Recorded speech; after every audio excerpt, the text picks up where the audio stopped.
panukalang budget nga natin na umaabot sa 7.2 trillion pesos para po yan sa susunod na taon.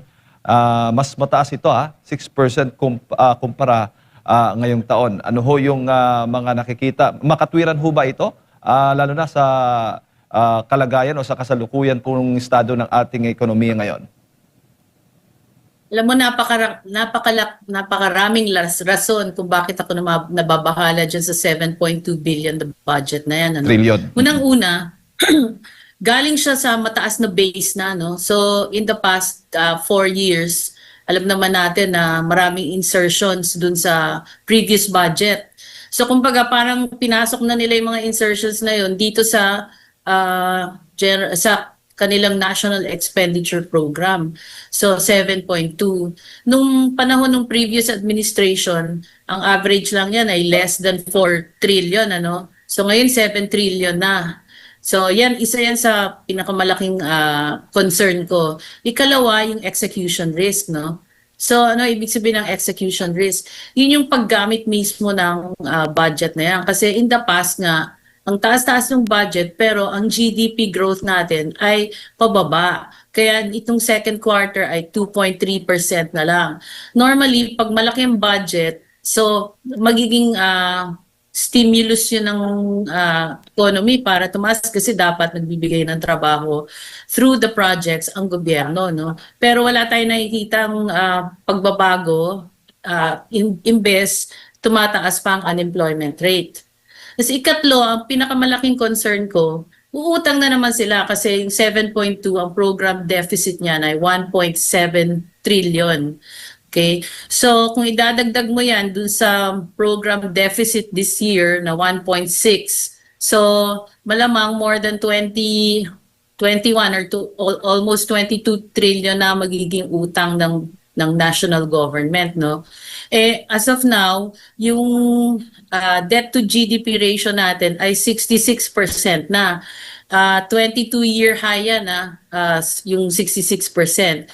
So pag umabot yan ng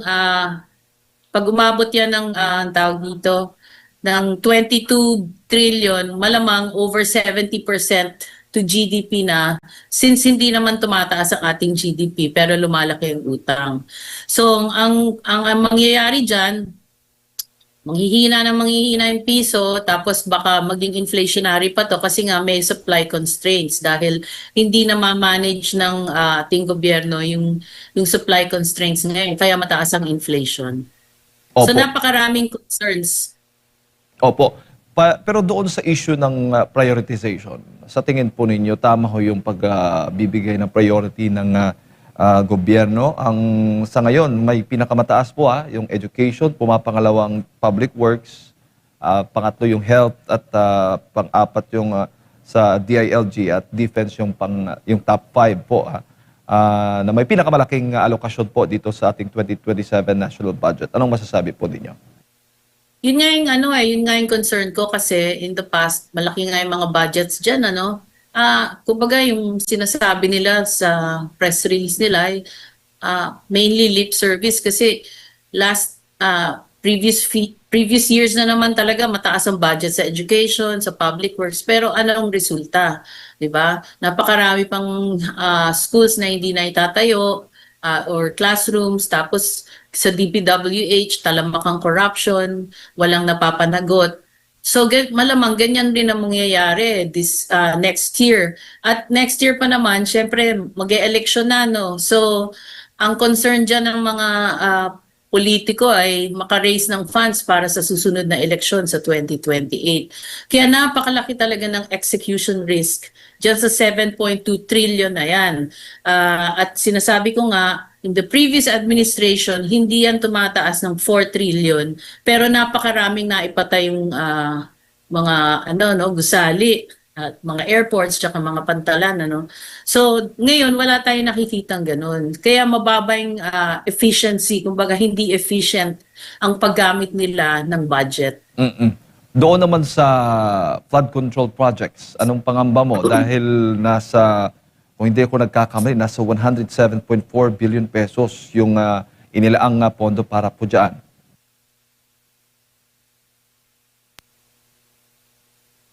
Ma'am, ano po ang pangamba ninyo? Well, it remains to be seen kasi mga flood control ng naririnig mo ba ako? Yes, go ahead po. Oo, Jade? medyo napuputol-putol ng konti. Yun, ma'am. Okay na po, okay na po. Ah, yeah. Kasi ang concern ko nga dyan yung execution, no? So, kaya ba nilang itayo yan ng 1 taon? Tingin ko hindi naman kaya kasi pangmatagalan ng at least makapagbigay sila ng trabaho. Pero kung sabihin nila na next year wala nang baha, napaka-imposible nun kasi ngayon pa lang kitang-kita natin, habagat pa lang ang dami ng nabahang regions, no? So, medyo talagang hanggang ngayon nababahala ako dyan sa budget na yun. Opo. Pero ang paglalaan ng pondo ay tama lang naman, ma'am. Doon lang sa execution yung medyo kayo nakikita yung parang may red flag talaga. At dapat yan ang matugunan ng pamahalaan. Tama ho ba? Hindi, actually, tingin ko sobrang taas niyan eh. Sobrang taas kasi nga galing yan sa mataas na base tapos tinaasan pa. At yung mga previous budgets, may mga insertions doon na hindi talaga napunta sa taong bayan eh. Hindi napunta sa mga projects. Kaya kung tutusin, kung dati 4 trillion nakapagpatayo ng marami, bakit ngayon 7.2 trillion? Sobra-sobra yan. Opo, opo. Ngayon, lalo na, patuloy yung mga pagbaha na nararanasan ng ating mga kababayan. Oo. Oo, so dapat yung pondo na yan, kahit sobra-sobra, mapunta doon mismo. Oh, pero ang tingin ko nga dahil election na sa 2028, marami diyan mga politiko na mag-ano na yan, mag-iipon na yan ng pang-kampanya nila, 'di ba? Gagamitin na nila yan pang-kampanya. Opo. At sabi po ng presidente, dinisenyo daw itong budget na ito panglabanan yung epekto ng gulo sa Middle East at matagal na El Nino na magpapataas sa presyo po ng pagkain. Ay, hindi ako naniniwala doon kasi nga wala naman silang long-term solution diyan sa oil crisis na yan, no? Hanggang ngayon walang pinapasang bill ang Kongreso tungkol sa price regulation, sa yung sa paggawa ng stock ng mag-stock tayo ng mas maraming langis, 'di ba? Para maibsan talaga in the long term yung ating problema dyan sa oil supply, no? Tapos, wala naman silang binibigay na subsidy. Alam mo, isa pa nga palang concern ko, yung revenue, no? Kasi hindi siya tumataas kasing bilis ng expenditure. Kaya malaki nga yung fiscal deficit, no? So, kung talagang kung talagang tapat sila sa gusto nila maging efficient, no? Dapat tuunan din nila ng pansin yung revenue collection. Pero baka mangyari diyan, magtaas na naman sila ng buwis kasi ang laki na ng utang eh. Yun ang concern ko diyan eh. So maraming Opo. imbalances sa budget. Lalo na, sila mismo nagbigay ng pahayag na nakatutok yung pondo sa edukasyon, sa kalusugan, sa kabuhayan, upang tulungan ang mga Pilipino sa gitna ng krisis sa ekonomiya. Yeah, asahan mo puro ayuda na naman yan. Kasi sa ayuda maraming leakage, no? So, diyan sila kumukuha ng mga pangampanya. So, asahan natin na mataas na naman ang ayuda imbis na magbigay sila ng trabaho. Opo. Bago ko lang ipasa kay partner Admar, Ma'am Cora, ilan po sa mga alkalde nagsasabi na meron pa ring masasabi na may tutunog ng pork barrel dito. Yun nga, sabi mo, insertion, parang halos magkatulad lang yata yan, no? Dito sa panukalang budget po natin. Kayo ba naniniwala din doon? Pinalitan lang nila yung pangalan ng pork barrel sa insertion or unprogrammed funds, di ba? So, malamang yung mga program, yung iba dyan malilipat na naman sa unprogrammed kagaya ng ginawa nila in the past years, no?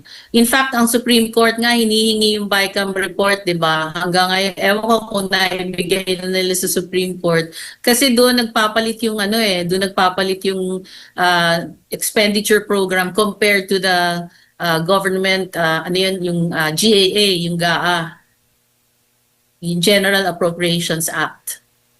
Ang pinopropose sa budget for next year na 7.2 trillion is 6% higher than the national budget for this year. Alam mo, ang kinikita natin, 49% pinambabayad natin sa utang. 49, ha? 49, yung income natin, 49%. Ang debt to GDP ratio natin, 65.3. Ibig sabihin, yung ano natin, yung pag-angat natin, 3-4%, ang utang natin, paglago, 10% a year. Eh kaya tayo mong utang para Mabayaran. bumilis yung ano eh, Supposedly. yung economy, yung gross ang nangyari, mas mabilis yung utang. So mababaon yung kinabukasan ng mga Pilipino. Meron din naman daw nakalaan para dyan, ano, napaka-generic nung yung tema ng NEP ngayon, ano, people-centric para daw inclusive at maging resilient. Na people-centric, people-centered. As if naman sa robot, magagastosin yung mga pondo.